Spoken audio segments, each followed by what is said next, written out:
Monitor. Líder para informar a los líderes. En un mundo saturado de opiniones, Solo unos pocos marcan la diferencia. Monitor, la multiplataforma que une radio, televisión y redes digitales.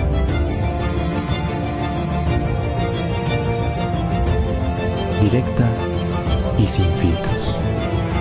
Monitor. Líder para informar a los líderes. En un mundo saturado de opiniones, Solo unos pocos marcan la diferencia. Monitor, la multiplataforma que une radio, televisión y redes digitales.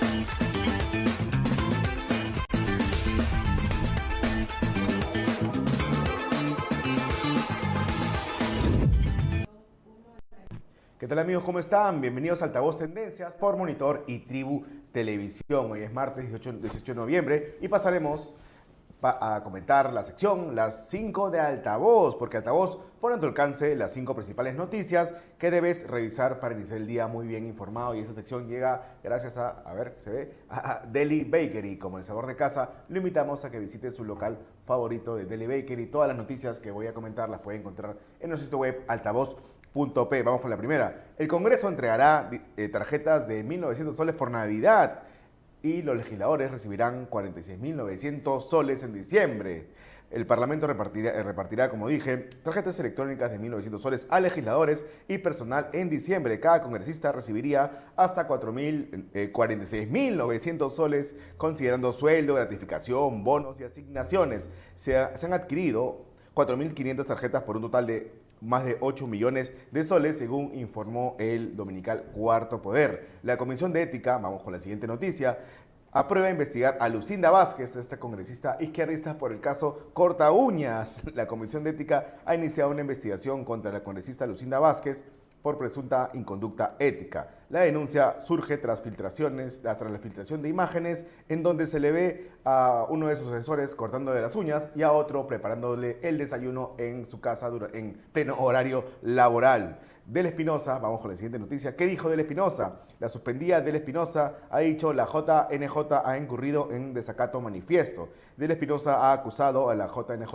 de desacato manifiesto por no responderla como fiscal de la Nación y espera que el 9º Juzgado Constitucional notifique directamente al fiscal de la Nación interino Tomás Gálvez para ejecutar su reposición. La suspendida fiscal evalúa además acciones legales contra la institución por presunta resistencia y desobediencia a la autoridad. El Ejecutivo, vamos con la siguiente noticia, da luz verde a la extradición de César Inostroza para que enfrente a la justicia peruana. El gobierno del presidente José Gerí ha aprobado la solicitud para traer de vuelta al ex juez César Inostroza, sindicado como el cabecilla de los cuellos blancos del puerto, que se encuentra en Bélgica.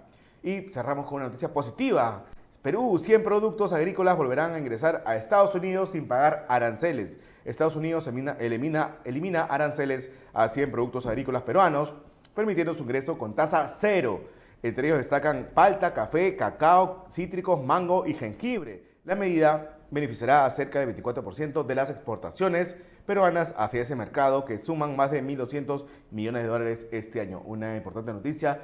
Esta fue la sección Las 5 de Altavoz, por cortesía de Deli Bakery. Vamos con la entrevista del día. Tenemos aquí Javier Bedoya de Negri, él es secretario general y candidato a la primera vicepresidencia por Unidad Nacional, ¿no? Así es. ¿Qué tal, Javier? Gracias por la entrevista. ¿Cómo estás? ¿Cómo has tomado esta noticia de que los congresistas van a recibir casi 47.000 soles en diciembre? Y esta tarjeta de 1.900 soles por Navidad. Mira, la verdad que yo siempre he sido de la idea de que los sueldos de los funcionarios públicos tienen que sincerarse, y sobre todo los del Congreso en particular. Sabemos que ganan 15.600 soles brutos, pero a lo largo de los años les han estado incrementando el sueldo con bonos, canastas navideñas, viajes de representación y una serie de adicionales que no suman los 15.600. Entonces, si realmente necesitan ese dinero porque de pronto lo necesitan o les corresponde, yo no estoy en contra de que un funcionario público sea bien remunerado. Claro.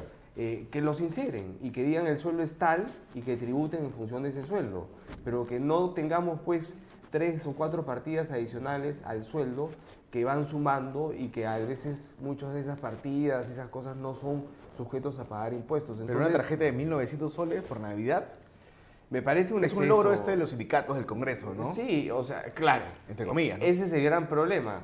Ese es el gran problema, porque los sindicatos negocian este tipo de cosas con la mesa directiva del Congreso, que a su vez también son empleados. Entonces, así es. Y todos se ganan al final. Entonces, al final es muy fácil ponerse de acuerdo bajo el pliego del sindicato porque los congresistas acatan porque también les conviene y reciben finalmente lo que el sindicato y los trabajadores en el ámbito administrativo del Congreso reciben. Entonces, no me parece. Creo que deberían de ganar de pronto pues como gana un ministro, un ministro de Estado o un juez de la Corte Suprema. 35.000 soles aproximadamente. Curiosamente, tú sabes que siempre los poderes del Estado trataban de equiparar los sueldos a los de los congresistas porque eran los que más ganaban.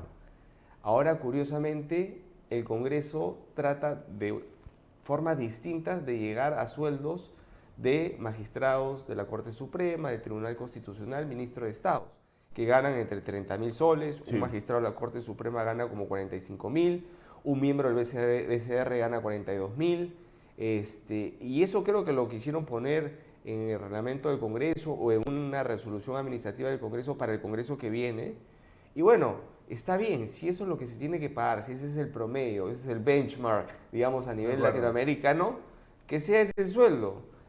Tengamos los congresistas que tengamos, pero que ese sea el sueldo. Yo estoy a favor de que se remunere correctamente a un funcionario público porque eso va a generar que tengamos gente de mayor calidad, que gente tome la decisión de meterse en política, que tome la decisión de meterse en la administración pública sin temor a que finalmente no llega a fin de mes porque no le alcanza. Claro, que no vea la política como un negocio, ¿no? Así Ese es, es el otro problema. porque por el otro lado tenemos, y lo estamos viendo hoy en día, la minería ilegal, el narcotráfico que penetran finalmente en el Congreso, no solamente en las campañas, sino en el día a día.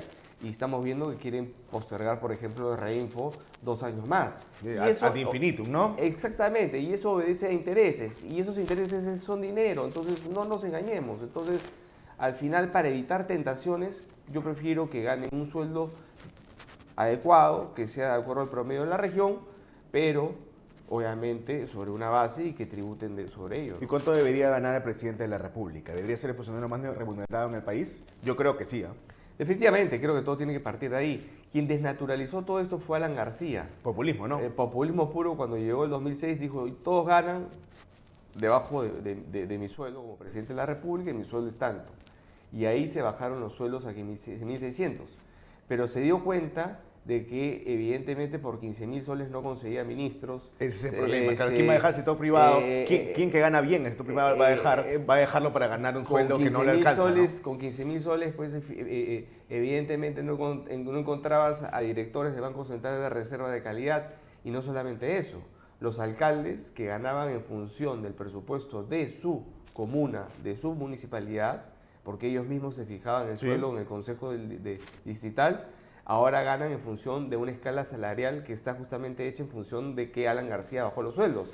Entonces tienes, por ejemplo, te lo digo porque yo he sido teniente alcalde de San Isidro. Así es. San Isidro maneja un presupuesto de más de 220 millones de soles. ¿Cuánto gana el alcalde de San Isidro? Y el alcalde de San Isidro debe estar ganando 5.800 soles. Yo ganaba como teniente alcalde 1.500 soles. Y manejábamos un presupuesto de 200 millones de soles. Entonces, eso no es correcto. El alcalde de Lima gana, creo que 15.000 soles hoy en día, o 14.000 o 13.000, y evidentemente tiene una gran responsabilidad, maneja también un gran presupuesto y tiene pues a cargo la ciudad de Lima, la capital. Entonces, No me parece correcto. Creo que todo eso está desnaturalizado. Creo que es una tarea para evaluar y reordenar y reorganizar los sueldos en la administración pública. Claro, no me parece tampoco que, como propone Rafael López Aliaga, que el presidente no cobre sueldo. Debería cobrarlo y bueno, que lo soltee como Milei, ¿no? O que lo entregue a alguna obra pública, ¿no? Lo que pasa con Rafael López Aliaga, que es un gran populista, y si bien él tiene dinero hecho de su actividad privada, bien o mal, no lo sé, porque Yo creo que bien, ¿no? que he escuchado un poco de todo, él no tiene la necesidad, evidentemente, de recibir un sueldo de la administración pública, Claro. o que recibe de sus empresas, ¿no? Que no sé si se beneficiarán o no del Estado o de la administración. Pero no está mal que un presidente gane lo que tenga que ganar. Pero ¿no? él no puede decir arbitrariamente y populistamente que el presidente no gane, porque muchos de los que están postulando no tienen la fortuna de Rafael López de Aliaga, ¿no?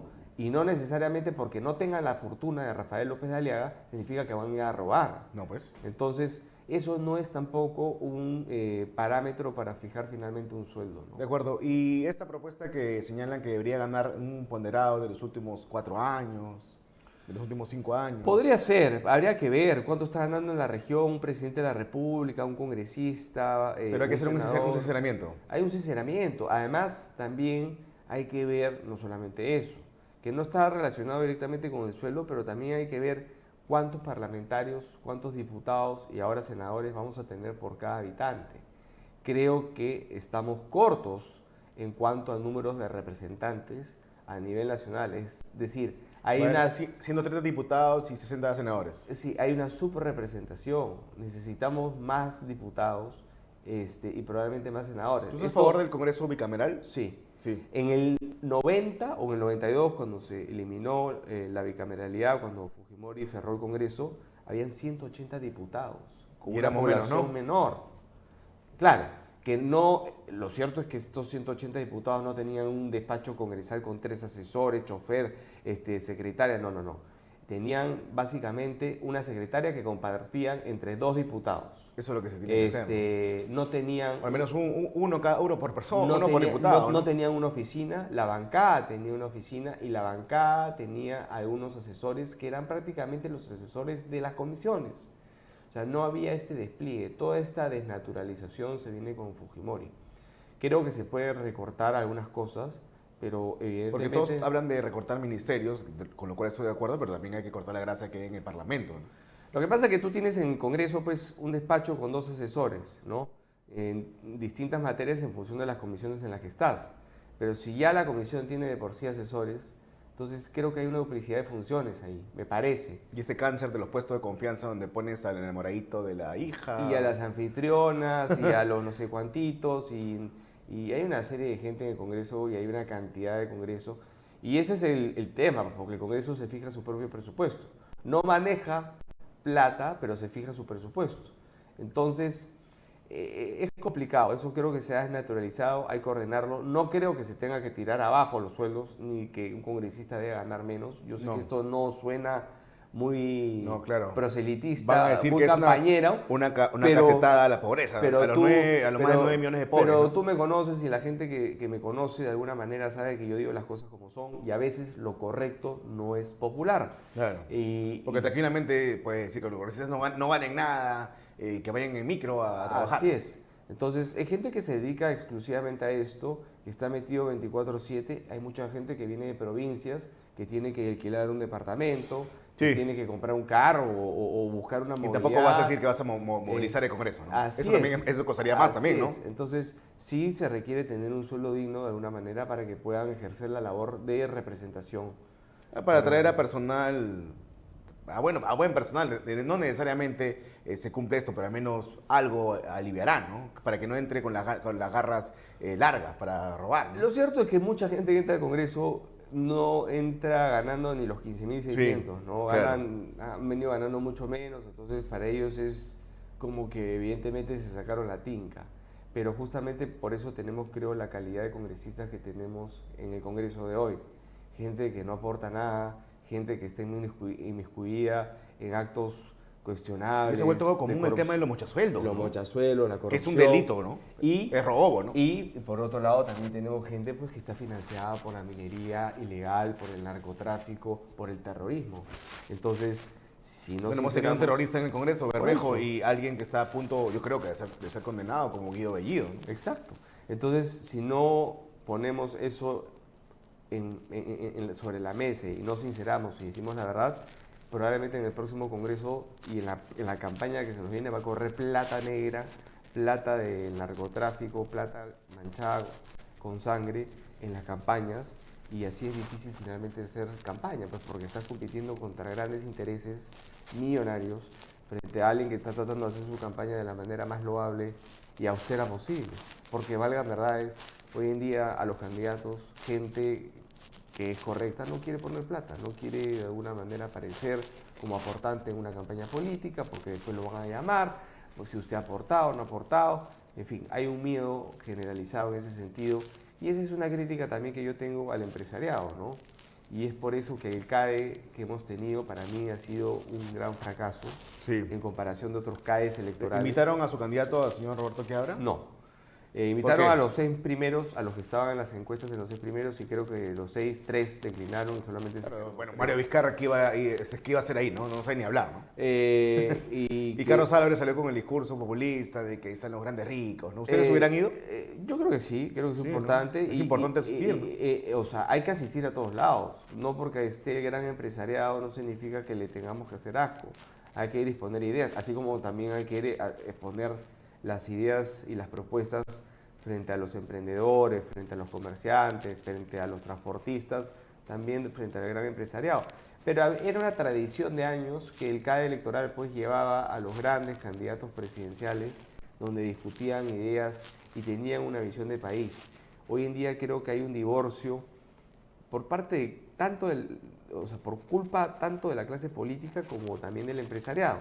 Los políticos ven al empresariado como el mercantilismo y el clientelismo que han venido haciendo durante muchísimos años, y que finalmente también han generado corrupción con Sí. empresas del Club de la Construcción, etcétera, claro. etcétera, que ahora se lavan la cara, y otras empresas. Y por otro lado, el empresariado ve al político con escepticismo porque los ven a todos como corruptos. Entonces creo que tiene que haber una reconciliación y una diferenciación entre lo que es finalmente corrupción y gente seria que quiere hacer política, pero creo que hoy en día hay un divorcio entre el empresariado y finalmente la política. Quien no quiso asistir tampoco fue Keiko Fujimori. ¿Cómo has tomado su candidatura? Porque ustedes buscaron acercarse a ella y ella misma prometió, bueno, deslizó, señaló que iba a llevar a cabo una alianza, ¿no? Todo fue un bluff, una Yo te mentira. lo dije en su momento, Sí. ellos no van a hacer alianza, ellos están tratando de darle la idea o la imagen de que quieren juntarse, pero no. Yo hablé con Keiko en varias oportunidades para justamente buscar una alianza, no en torno a ella. Le ofrecimos que ella liderara y encabezara la lista al Senado. Pero que no sea la candidata presidencial. Que no sea la candidata presidencial. ¿Y cómo tomó eso? Escuchó detenidamente, ella no emite mayormente opinión, y después nos dio su respuesta de que iba al Senado y que estaba evaluando la candidatura presidencial. ¿Le dijo que iba al Senado? Sí, pero aparentemente a último minuto declinó Y ahora dice que ir al Senado es un premio consuelo. y que va a la candidatura presidencial. ¿Sabes lo que sucede, Aarón? Tiene mucha gente atrás que le mete presión. Me dio la impresión que Keiko no quiere postular. Keiko está tranquila, está de alguna manera teniendo un poco de calidad de vida que no ha tenido en los últimos años. La veo contenta con lo que está haciendo, creo que está dictando clases en el La exterior. escuela naranja también, toda esta cosa que tiene, ¿no? Tiene una beca, o a través de una beca dicta en una universidad en Estados Unidos o en 2 universidades, está viajando mucho, haciendo política afuera, en fin, creo que está muy cómoda con esa posición. No creo que esté muy cómoda. ¿Y crees que con pase segunda vuelta? Yo no creo que pase de segunda vuelta. Yo creo No. que ninguno de los que están arriba van a pasar Ninguno. segunda vuelta. Ni López Aliaga, ni Carlos Álvarez, No. ni Keiko. No. Keiko creo que por el mismo desgaste y por la misma por el mismo hecho de que Pero si tú todos dices que saben no quiere, que no va a ser que una todos campaña saben- fuerte, ¿no? que todos saben que no gana nadie en segunda vuelta. No, claro. Y yo sí creo que va a aparecer un candidato de izquierda a último minuto. Aunque ya se bajó a la noca, ¿no? O de repente por ahí aparecerá. Porque no lo bajaron, ¿no? Sí. Está Pero en va a aparecer. Atencio, ¿no? El abogado de Bermejo, el abogado de terrorista de Bermejo. Sí. Alguien va a aparecer y de alguna manera va a generar caos. Pero creo que el electorado en general, inclusive los fujimoristas que siguen a Keiko, se han un poco cansados. Sí. Keiko está sufriendo el desgaste de 4 elecciones y de un cargamotón que ha venido sufriendo en los últimos años. Yo a Rafael López Aliaga no lo veo sólido, no veo que lo que haya hecho en Lima sea realmente tangible. Creo que hay mucho humo, hay obra también, Sí. pero hay mucho humo, y creo que en el transcurso de los días veremos finalmente lo que ha dejado. Yo soy una de las personas que le ha pedido a Renzo Reyardo públicamente que haga un corte financiero en la Municipalidad de Lima para ver en qué estado económico nos están dejando la municipalidad. Sí. Creo que está sobreendeudada y con unas contingencias legales brutales como consecuencia de los arbitrajes que vamos a perder. Creo que las obras que Porky ha querido dejar no las ha terminado, muchas de Por ellas... postular. Por postular y porque se puso las pilas al último minuto, este año recién, los 2 primeros Sí. años. Pero es importante la vía expresa sur. Sí. Que Muñoz dijo que no se podía hacer, ¿no? Bueno, lo que pasa es que lo que quería hacer Muñoz era realmente una vía expresa con un zanjón, ¿no? Y tenía la concesión que le había dado la Villarán a Graña y Montero, con Odrech, y que finalmente Muñoz la termina suspendiendo y después la terminan resolviendo. Lo que ha hecho Rafael López Aliaga es simplemente una avenida que no me queda claro porque tiene intersecciones. Tiene Entonces, que acabarla, ¿no? Falta Falta todavía. Y si tiene intersecciones no llega a ser, no califica como una vía expresa, sino como una avenida. Pero bueno, lo importante es que finalmente la vía expresa como tal, que termina en Barranco, termine en la Sí, carretera. porque lo importante era sacarlo a las Así casas es. que habían tomado el terreno de la municipalidad, colegios, ¿no? Bueno, y eso fue gracias a que mi abuelo Luis Claro. Bedoya Reyes dejó anotada en las partidas Sí, no, registrales justamente estas cargas para que el día de mañana sus sucesores pudieran rápidamente expropiar estas viviendas o sacar a esta gente de que estaban en terrenos que ya habían sido expropiados en realidad. Entonces, yo creo que Rafael López Aliaga, Porky... ¿Tiene un techo? ¿Tú crees que tiene un techo? Tiene un problema de actitud, creo yo. O sea, él tiene un problema de inteligencia emocional. Es una Sí. persona que no tolera críticas, que descalifica y critica, y creo que quien gane no va a tener mayoría en el Congreso y va a necesitar generar consensos. Acuerdos, ¿no? Y él no los va a poder hacer por su misma personalidad. ¿Tú te imaginas a Porky, pues, conversando con distintas fuerzas políticas para poder gobernar? Yo no lo veo, lo veo con esa capacidad, no lo veo con esa inteligencia emocional para gobernar el país. Y eso es algo que sí deberíamos tener en cuenta. No solamente lo que el candidato promete, sino el perfil del mismo, de si es que tiene estas habilidades, cualidades personales como para gobernar, y no veo que Rafael López Aliaga las tenga. De acuerdo. Vamos a hacer una pausa comercial y retornamos. Ya sabes, estamos en Altavoz Tendencias por Monitor y Tribu Televisión. Ya volvemos en breve.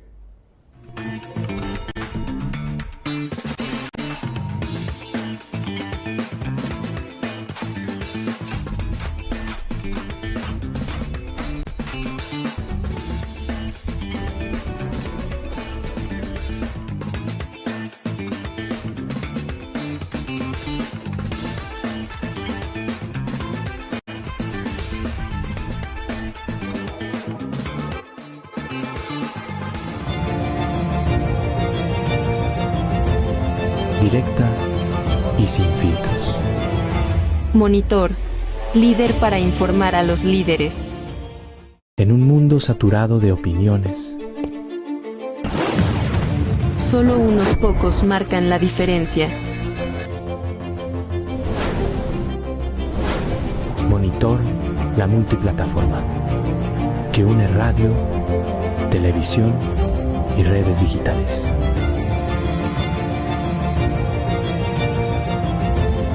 Directa y sin filtros.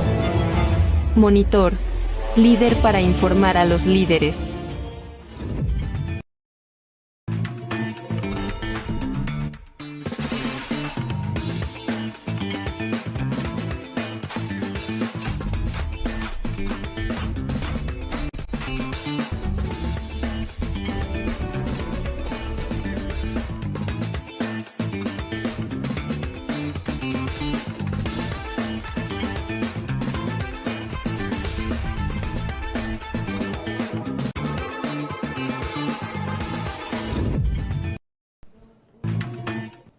Estamos de regreso en Altavoz Tendencias por Monitor y Tribu Televisión. Estamos conversando con Javier Bedoya de Negri.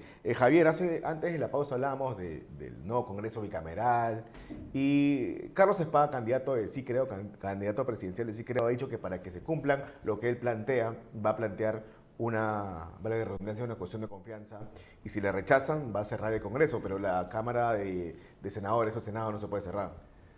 Bueno, ahí demuestra Carlos Espada su desconocimiento y su ignorancia finalmente del sistema bicameral, y si está postulando a la presidencia de la República, me preocupa que una persona no sepa cómo funciona el poder legislativo. Evidentemente la Cámara de Senadores no se puede disolver. Sí. Y esa propuesta que está haciendo es la propuesta que Vargas Llosa iba a hacer una vez llegando ahí. Vargas Llosa sabía que no iba a tener mayoría y iba a presentar cuestiones de confianza para disolver el Congreso. Y entonces era lo mismo que Fujimori, al fin y al cabo, solamente que Fujimori fue más sincero, ¿no? lo que pasa es que Vargas Llosa, de lo que yo tengo entendido, lo iba a hacer por el sistema democrático y en función de la Constitución. Pero al en final quería virtud de hacer lo lo que mismo. mandaba la Constitución. Claro. Fujimori simplemente Dio un lo hizo golpe, a la ¿no? fuerza. Claro. Pero Vargas Llosa, tengo entendido que sí iba a presentar cuestiones de confianza para disolver la Cámara de Diputados. En ese entonces no sé si la Cámara de Senadores se podía disolver. Creo que sí, creo que también. Pero lo iba a hacer, lo iba a hacer. Eso era Pero eso no tiene sentido. Entonces, si hablábamos de acuerdos, es entrar con la pata en alto, ¿no? Exacto. Entonces Carlos Espada simplemente está copiando cosas que vio en su momento, pero al cual yo le tengo cariño y aprecio porque he conversado con él varias veces. Para formar una alianza. Para formar una alianza. ¿Y qué le dijo? Pero que veo que no, a pesar de que es una persona preparada, no quiero dejar de reconocer. ¿Pero dónde eso. estuvo? No, Durante la autocracia, el gobierno del analfabetismo, luchando contra Castillo, ¿no? Para hacerte para terminar la idea, es una persona que creo que tiene muchas cualidades, es inteligente, pero no tiene equipo. Y por eso que está copiando propuestas de hace 30, 40 años. ¿Dónde ha estado? Creo que él trabajó para la Embajada de Estados Unidos durante muchos años, no sé si acá o en Estados Unidos, no sé. Porque él cuenta en una entrevista con Diego Acuña que quiso ser presidente cuando Castillo ganó las elecciones. ¿Y dónde estaba? ¿No? Nunca lo vimos en ninguna marcha, que ustedes sí participaron. Yo no sé qué cosa quiere Carlos. La verdad, cuando yo hablé con él,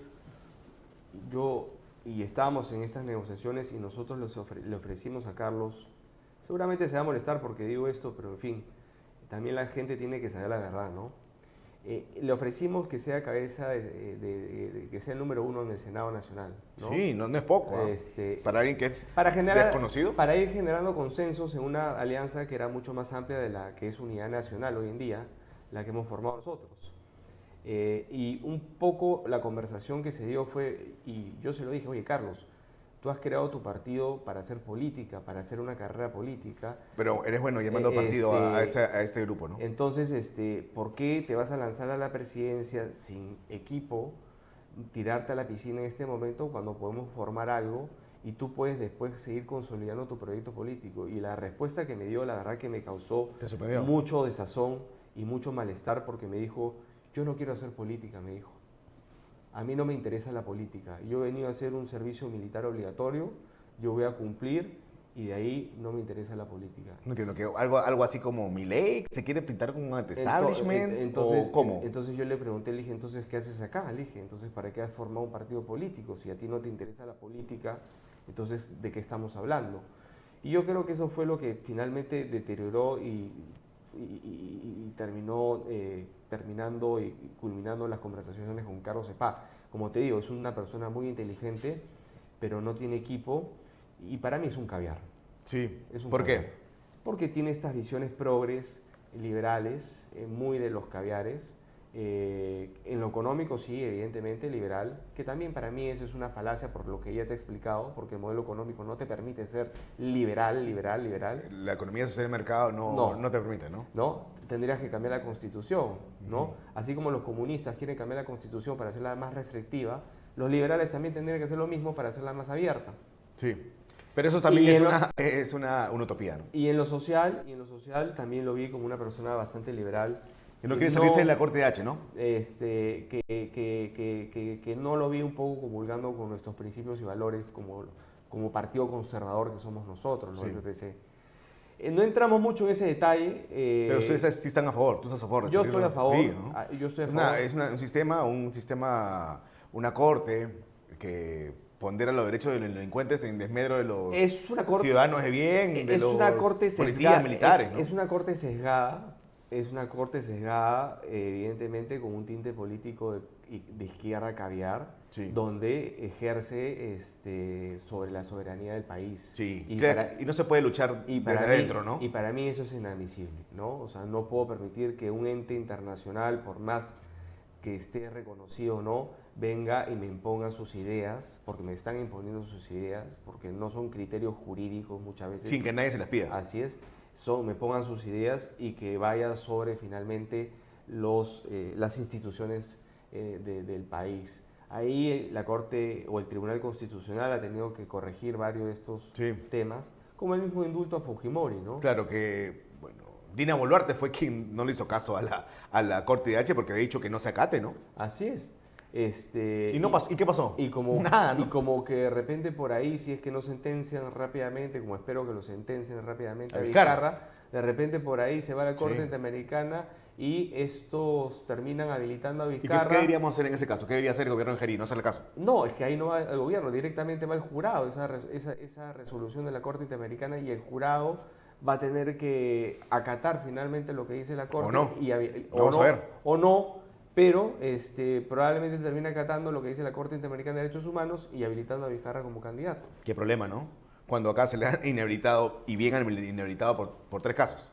Así es. Y está a punto de ser condenado por corrupto, ¿no? Por eso yo espero que finalmente, ante la cantidad abrumadora de pruebas contra Vizcarra, sea condenado, yo espero que en los próximos días, a más tardar a principios de diciembre.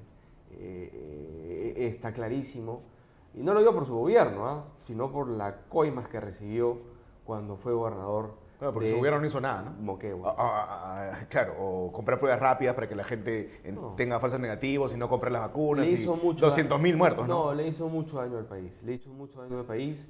No generó salud y no mejoró la Ni economía. una obra, ¿no? Ni un hospital, ni medio hospital, ¿no? Destruyó la economía Sí. y terminó generando muchas muertes como consecuencia de estas Pero peor que políticas. Bolivia, peor que países Como africanos. consecuencia de estas políticas absurdas, ¿Por qué crees que sucedió eso?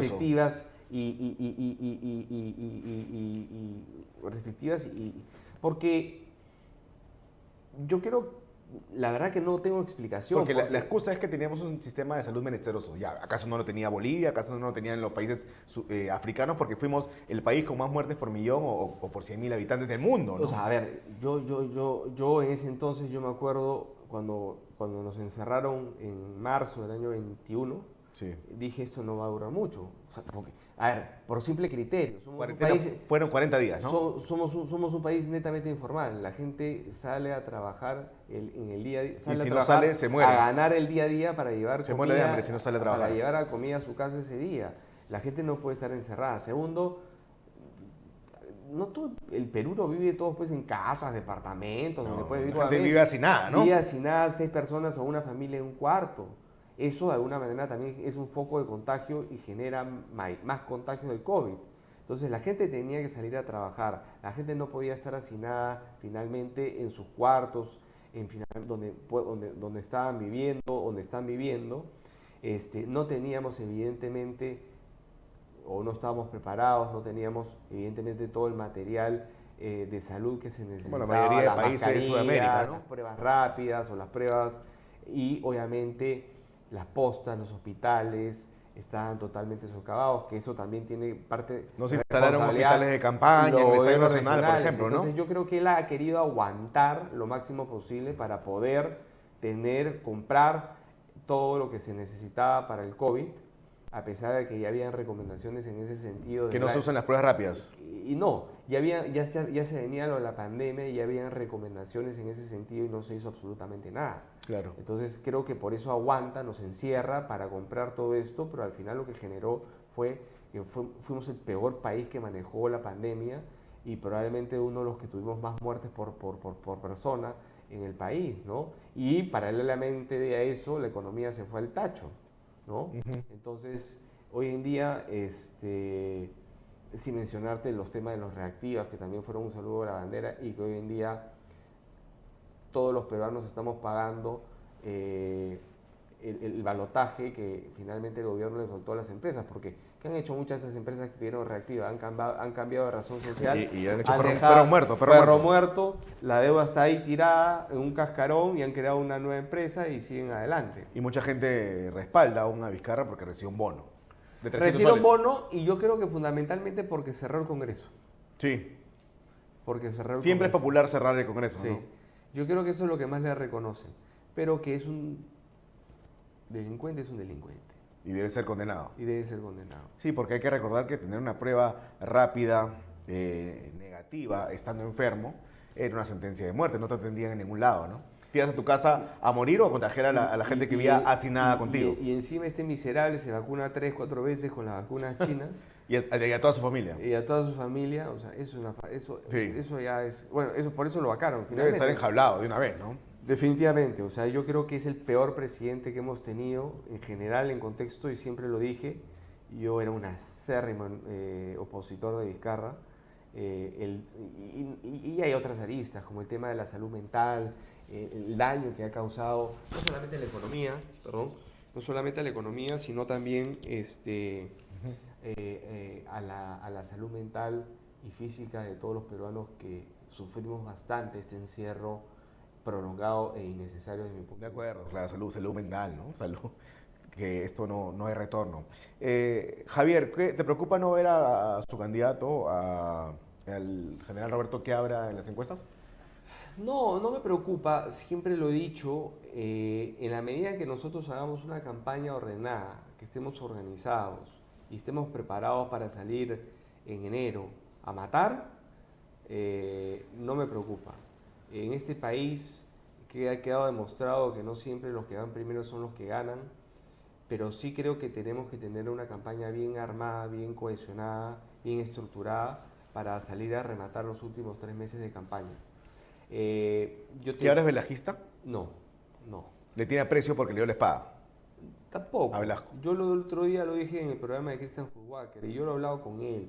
Lo que pasa es que él se enreda mucho en una explicación histórica que creo que no debería de dar, porque al final se pone pues ahí en bandeja para que los periodistas lo empiecen a encarar. Claro, él compara, tipo Diego Acuña en su momento. La comparación es de Pinochet y Velasco. Lo que él siempre ha querido, y yo he hablado con él, lo que pasa es que la reforma agraria empieza con Prado y con Beltrán como ministro de Economía, que fracasó y no se pudo hacer. Sí. Luego Belaúnde la pone en marcha, tratando de darle estos latifundios, estos terrenos a la gente de la sierra, para que puedan desarrollar, para que puedan de alguna manera pues cultivar y tener una pequeña empresita agroindustrial en la sierra. Y también generar una válvula de escape ante un problema social que ya se venía a venir. De acuerdo, pero no en el norte, Pero ¿no? En la sierra sí, pero no. la expropiación de las grandes empresas y haciendas de la costa. Claro. Él no está a favor de Velasco, él no está de acuerdo con Velasco. En ese sentido, él trata de dar esta explicación, pero en esa explicación el periodista lo interrumpe, le mete palabras en la boca que él no dice y él un poco se ofusca y ahí es donde finalmente crea la confusión. Pero como comprenderán nosotros los del PPC, que no solamente combatimos a Velasco dentro de la municipalidad de Lima con Luis Bedoya Reyes, sí, sino claro, fuera con comunicados, dimos la batalla, la pelea, mi familia fue perseguida, fue hostigada. Por este miserable dictador, ¿no? Lo único que ha hecho fue traer pobreza, ¿no? Así es, por Velasco, y sufrimos muchísimo como familia y también como partido la persecución y el asedio de Velasco. Evidentemente no estaríamos con una persona que crea en Velasco, ¿no? Creo que ahí hay una tergiversación del tema, maliciosamente por algunos periodistas que quieren categorizarlo como velasquista, ¿no? La pregunta que le hace Diego Acuña es si Pinochet, ¿quién es mejor, Pinochet o Velasco? Yo creo que Pinochet le hizo mejor a Chile que Velasco a nosotros, que nos quebró, ¿no? Yo no estoy a favor de ninguna dictadura, ni de Sí, derecha ni de izquierda. Creo que ambas dictaduras fueron nefastas para sus países. Evidentemente, si tú lo ves con símbolos macroeconómicos. Claro, netamente con esos ojos los quiero ver. Solamente económicos, evidentemente Chile creció mucho más que Perú, Sí. ¿no? Porque Pinochet sí privatizó todas las empresas estatales, evidentemente dándoselas a sus allegados. Hay un libro, de hecho, en Chile que Así se es, dice sí. Los hijos de Pinochet, donde finalmente él entrega las empresas estatales a sus allegados. Pero evidentemente hizo que Chile creciera Sí. y desarrollara mucho más que Perú, pero no quiere decir que eso sea, que esté bien o que yo esté... Pero funcionó para su país, Así digamos. es. Para Y- acá, Y que yo esté de acuerdo con Pinochet, que Pinochet además nos odiaba. Y Velasco, eso, claro. y Velasco odiaba a Pinochet. Sí. Y que nos íbamos a la guerra en el 75 de todas maneras, si es que Morales Bermúdez no da de golpe a Velasco. Entonces, no creo y no estoy de acuerdo con ningún tipo de dictadura, sea de derecha o izquierda, ¿no? de acuerdo. ¿Y ustedes están a favor de la unión civil? ¿Como unidad nacional? ¿Lo han hablado con Quiabra? Sí, nosotros estamos de acuerdo con una unión patrimonial. Patrimonial, no civil, No porque, civil. Pero, porque revisaste el proyecto de Cabero, era prácticamente un matrimonio nos civil. opusimos. ¿Era un matrimonio civil o no? Sí, claro, y Sí. nos opusimos como partido y emitimos un comunicado. Y Cabero inclusive me llamó a mí prácticamente a criticarme y decirme de vela verde por el comunicado que había sacado el PPC, y yo le dije, me disculparás, Pero es que era un patrimonio civil, pero ¿no? esta es nuestra posición y de acá no nos movemos. Era la entrada al matrimonio y como consecuencia después de eso la adopción. Cabero tuvo la gran oportunidad de cerrar un tema con la unión patrimonial, pero evidentemente perteneciendo o él siendo gay, quiso pues meter de contrabando esta unión civil, que en el fondo lo que estaba haciendo era promover el matrimonio Solo con otro nombre. matrimonio entre personas del mismo sexo, para luego abrir el tema de la adopción, y perdió una gran ¿Cómo oportunidad. evitar que la unión patrimonial no siga avanzando y lleguemos a un matrimonio civil y luego un tema de adopción? En realidad, el Código Civil ya te da todas esas posibilidades, ¿Sí? para que finalmente pues, personas del mismo sexo puedan disponer de su patrimonio en función... Ya se puede. Hay figuras. Hay que aclararlo, Hay- entonces. Hay figuras, en general sí, no está del todo claro y no se pone en ese supuesto el Código Sí. Civil. Por eso yo y en el PPC sí estamos de acuerdo en la unión patrimonial, porque es una realidad. Sí. Y es verdad que personas del mismo sexo hacen vida en común, compran una propiedad, se cuidan en la vejez. Entonces hay que sincerar esa posición. Entonces, Para dar ¿por qué no? el tema de la herencia también. ¿no? Exacto. Entonces, ¿por qué no tener esos derechos patrimoniales que puede Pero hasta tener? ahí nomás, ¿no? Exacto. Que puede tener una pareja heterosexual, pero hasta ahí nomás, evidentemente, sin abrir la puerta al matrimonio, sin abrir la puerta a la adopción. Claro, y el aborto en contra en todos los casos, salvo en aborto terapéutico. Correcto, correcto. Esa es la posición del partido, esa es mi posición personal también, definitivamente. Yo estoy en contra del aborto y soy pro familia ¿Piensa que abre igual que tú? Sí. ¿Que ahora piensa igual que yo? Sí, él lo ha dicho varias ¿Él es veces. conservador también? Él ha dicho que él cree en la familia, cree en la democracia, y cree en todos estos aspectos que te estoy mencionando. No ha habido discordancia ni discrepancia en este tema. No creo que sea un tema que tampoco se vaya a tocar en la campaña. Creo que va a estar más centralizado en el tema de seguridad. Y tema económico, Sí. y tema de corrupción. Claro. ¿no? Antes que estos temas que estamos mencionando, no importa no morir, ¿no? Exacto, exacto. Y va a depender un poco también de cómo Gerí y su gobierno vayan desenvolviéndose con las leyes que vayan a querer dar, y para eso están pidiendo facultades al Congreso, para ver cómo se va combatiendo el tema de la inseguridad. ¿Cómo ves a Jerry? Lo veo en un principio bien. Activo, Está, ¿no? Activo, se le ve activo, pero no es necesariamente efectivo. Una cosa es que esté de aquí para allá con su camisita blanca. Pero también es pedir peras al olmo, ¿no? Eso está bien porque genera empatía y cercanía con la población. 58% de población, ¿no? Así es. Genera empatía y simpatía con la población que no la tenía en Condina, que estaba todo el día metida en Palacio con sus frivolidades y sus tonterías. Sus operaciones. A ¿no? este hombre lo ven un poco más activo en la Más cancha. cercano, ¿no? Pero no necesariamente quiere decir que sea efectivo. Ha anunciado que se va a ampliar el estado de emergencia en Lima Callao. A mí me parece eso un saludo a la bandera. Pero bueno, volviendo al tema para contestar tu pregunta, yo quiero ver las normas que sacan Sí. para ver finalmente si son efectivos. El estado de emergencia para mí es un saludo a la bandera.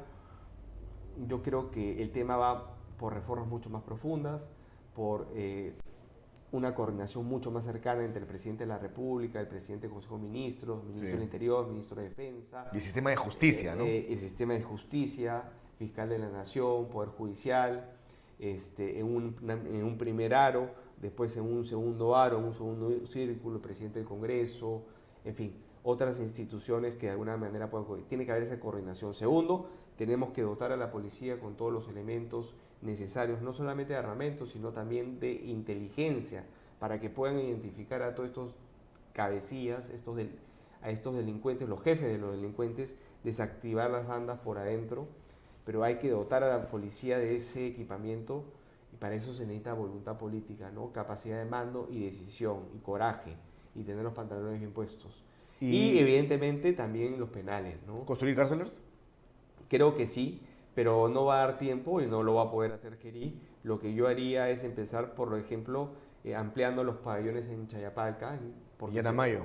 y en el de Huaral, generar zonas intangibles alrededor de los penales de tal forma que no se construyan pues viviendas, cárceles que son finalmente anexos de los penales. Sí. Y locutorios, gente que no pueda tener contacto con determinados presos. Un para sistema que- rígido, ¿no? Para que no les pasen los chips, los celulares. Bueno, hay que limpiar entonces el INPE, ¿no? Parte de eso, ¿no? Votar primero a Paredes Tazaico, ¿no? O sea, tiene que haber una reforma estructural, reformas estructurales. Las cárceles deben ser privadas. Yo creo que sí, en gran parte. Hay cosas como, por ejemplo, la construcción de las cárceles, que Ujú. todo el mundo dice quiere Bukele, Bukele. Mira, de Bukele yo creo que no hay mucho que rescatar, son diferentes realidades, pero si algo podemos aprender es cómo construir cárceles rápidas. Por Sí. ahí, de repente, eso podríamos aprender de Bukele y privatizar esas construcciones. De repente, el tema de los locutorios, el tema de la seguridad, el tema finalmente de los aparatos electrónicos que bloqueen las señales de seguridad, todo eso tiene que estar tercerizado, ¿no? Pero el manejo en sí, el tema de seguridad, no puede estar al mando de una guardia privada, tiene que estar al mando de ¿Crees la que policía y del INPE. las cárceles deben ser un infierno y los presos tienen que trabajar para poder comer? Yo creo que los presos tienen que evidentemente tener trabajos y tienen que ejercitarse no solamente física, sino mentalmente. Claro. Tienen que aprender a hacer trabajos productivos de tal forma que también ayudan a hacer su reinserción. ¿Qué es lo que sucede en Pero las no, cárceles? no todo se puede reinsertar, ¿no? Ese es el problema. Los violadores de niños, Las ¿no? cárceles terminan siendo un club donde tú terminas entrando y te encuentras con todos los delincuentes y ahí se empiezan a gestar todas las otras, toda la delincuencia que va ocurriendo en el país. Ese es el centro de operaciones de los delincuentes, los penales. Ahí empiezan a operar y mandan las órdenes afuera. Lo que debería ser una cárcel finalmente sería un centro de, obviamente, de reinserción. Entonces, eso tiene que ocurrir y para eso hay que segregar a los delincuentes más bravos, mandarlos prácticamente al asilo, mandarlos finalmente... Sin ningún tipo de visita, no merecen sin visita. ningún tipo Claro. de visitas, totalmente aislados, en un régimen sumamente Rapados. duro, sumamente duros, y hay que aislar a los que pueden realmente reinsertarse, porque hay algunos que no se van a poder reinsertar. Y en ese sentido, ¿estás a favor o en contra de la pena de muerte?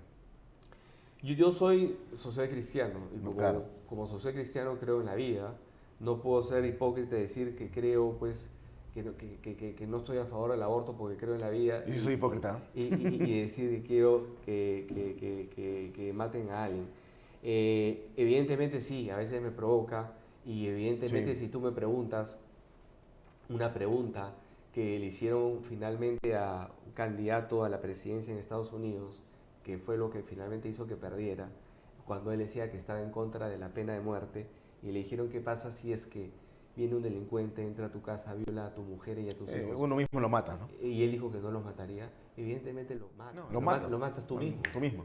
Entonces no te voy a hacer... Sin pensarlo. O sea, yo no creo en la pena de muerte, no creo en la vida, pero evidentemente hay situaciones en las que uno está que finalmente dice, oye, yo defiendo a mi familia, yo defiendo mi vida con todo con lo que pueda, ¿no? De acuerdo. Y ahí finalmente afloran los sentimientos y cuando se trata de los tuyos obviamente hay que defenderlos. Es una posición bien controvertida, ¿no? Claro. Hay que ponerte en la situación.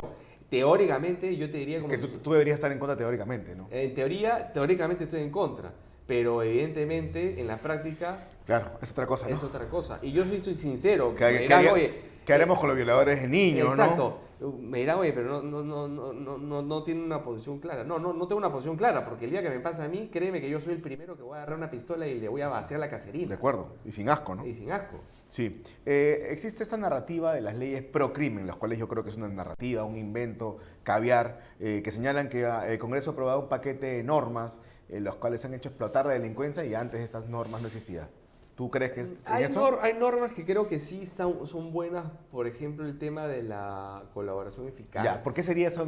¿Por qué ponerle coto o establecer un tiempo limitado para que se cierre la colaboración eficaz, que son hasta 16 meses, sería una ley pro crimen? Yo no sé por qué es ahí, pero sí me parece que debería ser limitado porque no puede ser pues colaborador eficaz eternamente. Si no te matan como a Budián, ¿no? Claro, o sea, acá la fiscalía se pone las pilas y verifica realmente que esa persona tiene información que puede delatar a otros y que es válida, o finalmente no es un colaborador eficaz, está mintiendo, pero no puede estar prolongando. Pero ¿para qué esperar, no? Si ya estás mintiendo como colaborador que eres un delincuente, entregas toda la información, ¿no? De porrazo, no por puchitos. Exactamente. Entonces, hay leyes que creo que han sido dadas de una manera muy ajetreada, muy rápida, de manera muy populista. Por eso también es bueno una segunda cámara para que revise este tipo de cosas y no estén realizando a la Comisión de Justicia, sino que sea el Senado finalmente que revise las tonterías que puede aprobar la Cámara de Diputados. Pero no existe a la cual voy yo, pero que créanme... Claro, está postulando en la Cámara de Diputados. Pero créanme que evidentemente, por lo menos en mi caso y en la bancada de Unidad Nacional, vamos a tratar de hacer todo lo posible para acercar leyes de calidad, ¿no? Independientemente que el Senado las tendrá que revisar. Sí. Pero sí, creo que hay mucho populismo, hay mucha irresponsabilidad, hay poca experiencia en este Congreso, gente nueva, gente joven, gente ignorante, gente que no tiene idea de qué hacer y simplemente estamos sacando estas leyes que no tienen a veces sentido y que generan iniciativa de gasto, ¿no? Así es, y que después merecen ser revisadas, ¿no? Pero no existen leyes pro crimen. No, yo creo que finalmente no, el nombre a mí me causa confusión, Sí, sí. ¿no? Leyes pro crimen, o sea, me parece... Claro, a favor del delincuente, ¿no? Sí, no tiene ningún tipo de explicación para mí. De acuerdo. Y finalmente, ya para terminar, muchas gracias por tu participación, Javier. ¿Qué opinas de que ahora postulen estrellas del OnlyFans al Parlamento? Como la señorita Karen Paniagua. Que va con Philip Butters, ¿no? Paradójico, ¿no? Porque él dijo que el ex canciller González Olechea lo cuestionó por tener un hijo que hacía OnlyFans con su pareja, Y que fue una Suana González. Y que fue una mezquindad porque lo que el hijo de canciller... Tiene nada que ver con el padre. De mi amigo Javier González Olachea haga no tiene nada que ver con lo que su hijo haga, ¿no? Y me sorprende que Philip Butters, que dice que es una persona conservadora, esté llevando gente así. Me sorprende gente como Adriana Tudela, que también la considero conservadora, esté permitiendo que dentro de la lista de congresos se esté filtrando esta gente. Entonces al final te das cuenta que es un partido que lo único que quiere es ver de buscar votos y meten... Porque va a ganar esa señorita. Va a llegar al Congreso. Sí, ¿y quién se va a hacer responsable? ¿Philip Butters? No sé si pase la valla, sinceramente, pero lo cierto es que se va a lavar las manos si es que esta señorita entra al Congreso. Yo quiero ver a Adriana Tudela sentada al costado de esta chica, a ver si se siente cómoda. Vamos a ver, pues. Adriana, Pero no se ha pronunciado, ¿no? Adriana, que es toda una señora, una señorita. Sí, una dama, ¿no? Una dama. No la veo sentada al costado de esta Bueno, chica. otro caso más de doble moral. Y a la misma Diana González también, que es una dama, no la veo sentada al costado de esta señorita. De acuerdo. Muchas gracias por la entrevista, Javier. No, hasta a otra ti, oportunidad. muchas gracias. Esta fue la edición del martes de su programa Altavoz Tendencia. Ya saben, nos vemos mañana a las 8 de la mañana, siempre por Monitor y Tribu Televisión. Hasta mañana. Chau, chau.